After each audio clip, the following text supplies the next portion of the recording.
Avoir un ventre qui gonfle quand on respire, surtout je pense encore aujourd'hui, les jeunes filles notamment, et moi quand j'étais jeune c'était pareil, un ventre qui gonfle ça fait pas, avoir un gros ventre ça fait pas.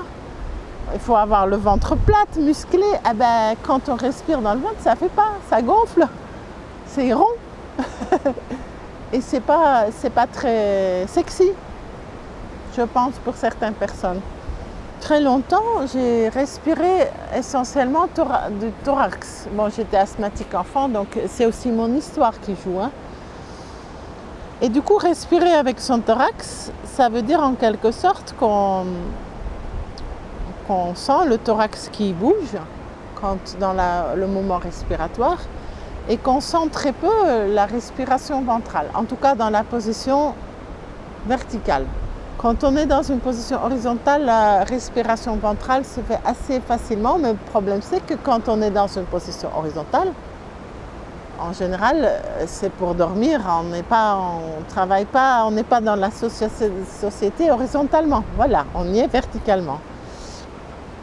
Et du coup, je l'ai vécu par moi-même, petit par petit, en travaillant cette respiration ventrale, et c'est complexe, pour certains c'est très facile. Pour d'autres personnes, c'est assez complexe, puisque ça va demander un diaphragme souple. Et un diaphragme souple, ça veut dire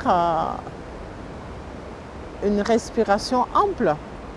Et le diaphragme, il est lié à cette zone-là, où on parle ces fois, quand on est dans des émotions enfouies dont on parlait, c'est souvent dans cette zone-là, ventre, estomac, qui se tord. On dit bien quand on a une émotion forte, ça me tord le ventre, ou j'ai l'estomac en compote, ou je ne sais pas tout ce qu'on peut dire.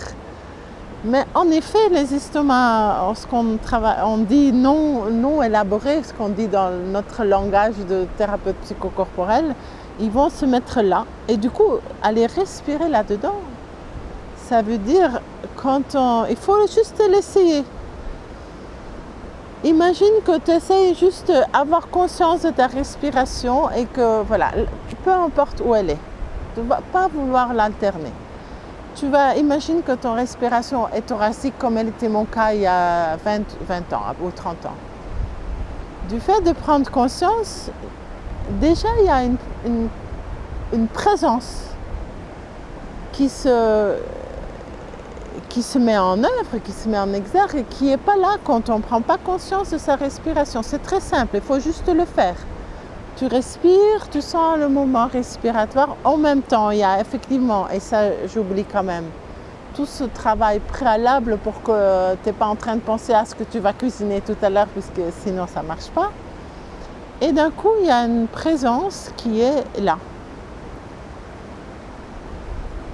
Quand on respire que dans le thorax, on est dans ce qu'on appelle, dans tout le jargon New Age, etc., on peut appeler ça comme ça, dans une relation à soi-même et à l'univers qui est fait de l'air, c'est-à-dire les poumons. C'est le côté éthérique de l'être humain lié au ciel. Notre société, il est assez lié à ça, en fait. Lié aussi au processus, et c'est dans la tête, c'est là-haut. Lié aussi à ce qu'on appelle le masculin. La tête, le ciel, voilà, dans notre société, on le lie assez au masculin. Or, le ventre, la terre, dans notre société, on le lie assez au féminin. Après, moi, je m'en fous de tout ça, mais en tous les cas, le jour où tu vas respirer dans ton ventre, ça veut dire que ton diaphragme, il est assez souple. Pourquoi il n'est pas souple? Puisque avoir un diaphragme souple, c'est-à-dire il va bouger là, au niveau de l'estomac. Et déjà, ça veut dire que tout ça, c'est d'une certaine manière relâché. C'est à l'aise, c'est souple.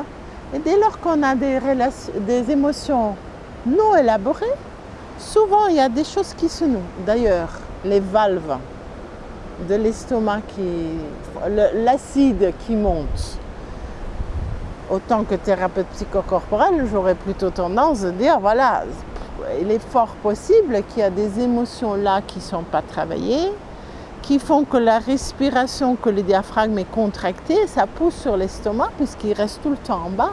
Et ça fait que la valve reste tout le temps ouverte et que ça remonte. C'est pas toujours comme ça, mais dans certains cas, ça peut l'être. Le fait que de trouver une souplesse dans le diaphragme, et pour ça, vous n'avez qu'à faire du qigong, du yoga. Voilà, il y a aujourd'hui quand même plein de manières de travailler cette souplesse-là. Ça va faire un mouvement ample et ça va faire qu'on descend dans le ventre, qu'on sent le ventre qui gonfle et qui dégonfle.